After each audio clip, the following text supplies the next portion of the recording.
So, let's talk about Bloodblack.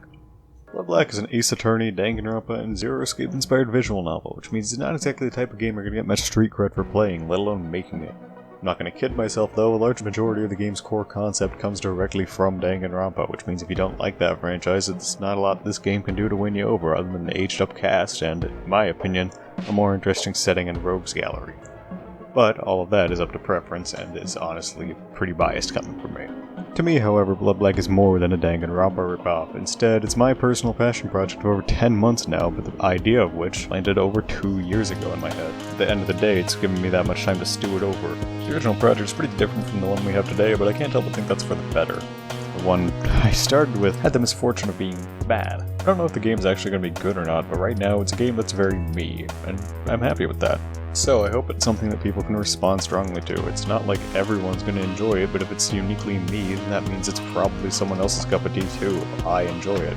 That's my philosophy as a creator in music, art, and everything else, so why not? There's a lot to say about Bloodblack that I really don't care to. Most people don't care to hear it either. A lot of details about the original drafts of the game, how it was originally supposed to be an Olympic-style event gone wrong, and now it takes place in space. That's a pretty big departure. The original title was The Super Game, and now it's Bloodblack, with a darker tone and a lot of weirder things actually, but you won't really see that in the first chapter. Which segues nicely into talking about my concerns for the first chapter, because admittedly, for very spoilery reasons, it's the most Danganronpa inspired, which means the first impressions aren't exactly going to be great for those who are already familiar with the series. On top of that, I have to cram the entire setup, plot, character introductions, gameplay mechanics, and probably more into it without feeling bloated or poorly paced, which is understandably a big challenge for me. So, I just want to talk about what the game is, how it's been going, and where it's headed. Initially, I wanted the game to be out by the end of summer, and the first chapter to be out by the end of March. I'm about halfway through the first chapter.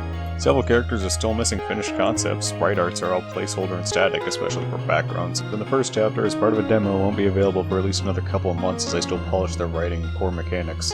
Being honest, I can't help but feel like that was for the best, though. My idea of what the game was at the start of this year, when I started working on it, was pretty weak going into the project. Like I said, it was a really different game back then, and I'm pretty happy with where it is now, but it took a long time to get there. The script is currently just past 35,000 words, but I imagine I'll end up cutting a lot of it for pacing reasons, though it's helped to get it all on paper so I can understand the characters a little better when I go to write the rest of it. All that's to say is that the time in the oven has unsurprisingly helped the game, if not my confidence in it. Having nothing to show for all this work makes for a less motivating experience working on it, and having the first chapter out was supposed to be where I'd get the feedback essential to the project.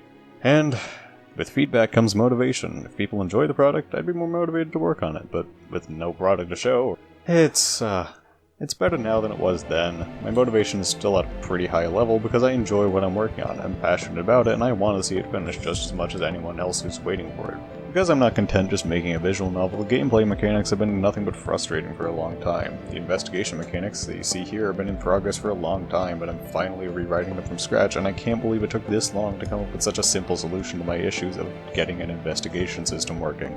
Being a solo developer certainly hurt the project technically, as I don't have anyone to bounce code ideas off of or to help me improve these systems, so it's all reliant on me, and when my core idea of what the system should be is flawed, so will this system when I'm finished with it.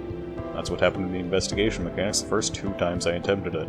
Even after rewriting the entire dialogue system, it still didn't end up with a product that I was happy with when it came to the investigation mechanics. So rewriting it from scratch now is making it a lot easier to work with, but it also takes time away from, well, writing. And concept art, and music, and sound, and promoting the game, and everything else I need to do. I don't think anyone's ever gone into solo developing thinking, hey, this is going to be easy. Well, other than me, I thought this game would be pretty easy to make, but as it turns out, I was pretty wrong. At the end of the day, it's still unfinished. There's nothing to show for all my work other than a bunch of code, which admittedly was pretty unnecessary. I went into this developing it thinking I'd use 3D spaces in Unity a lot more and other Unity mechanics, and that's why I wrote it from the ground up to work with Unity, but doing it in this way has landed me with the immense responsibility of developing everything from scratch, including systems to play music, play sound effects, sprites. All of that had to come from scratch, and that has taken a lot of time off of developing the actual core concept compared to if I was using an engine like RentPy. The reason I didn't use RentPy or any other pre-made Unity thing is, why didn't I do that?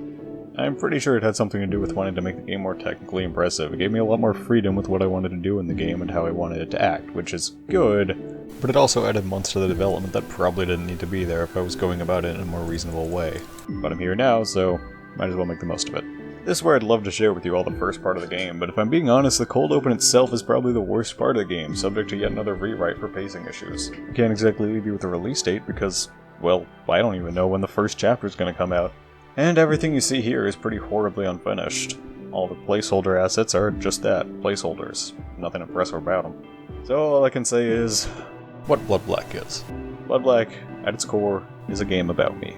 Everything I put into this game is nothing more than what I want to work on, and nothing more than what speaks to me personally. It might be in a weird package of a sadistic killing game, but everything in this game is something that I want to make, characters I want to write, themes I want to share with the world. I hope someone out there can respond to this game in a way half as strong as I have while making it, because if so, then I'll achieve my goal as a creative. So thanks for listening to this little rant. I hope I have more to share soon. Follow me on Twitter if you're interested, and I'll be seeing you guys soon. See ya!